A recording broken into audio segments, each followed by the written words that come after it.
रावण सोनी माया कंठराग विवायत सुनी रावण सोनी माया रावण सोनी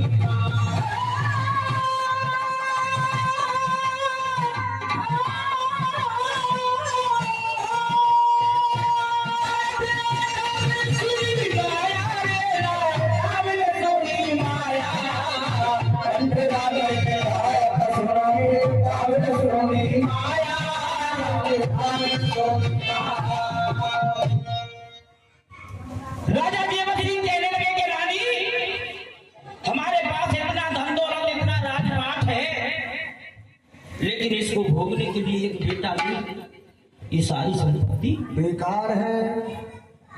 रानी बादशाह कहने लगी कि महाराज इसमें दुखी होने की कोई बात नहीं है। क्यों?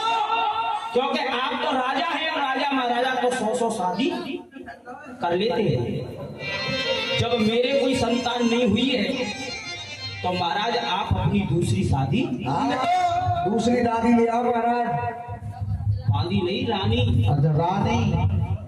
महाराज आप अपनी दूसरी शादी कर सकते हो। हाँ। उस रानी के संतान होगी और महाराज आपको नाम।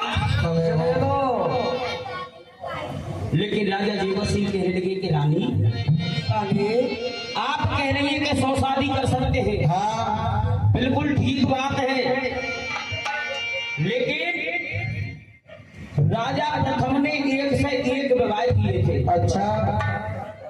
जब नल हुआ तो उसी रानी के हुआ था जो उसकी सबसे बड़ी रानी थी मंझा। जब तक मेरी किस्मत में बेटी बेटा ना आए मैं 100 शादी क्यों ना कर लूं, ये तो रानी के होने वाले संतान होगी वो तुम्हारे होगी, लेकिन मैं दूसरा विवाह कदापि नहीं करूंगा।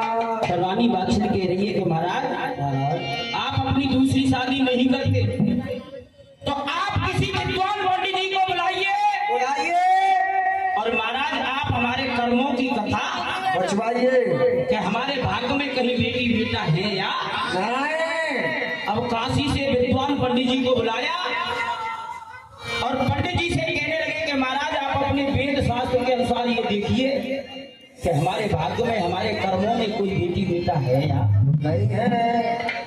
पंडित जी खोल वेद शास्त्रों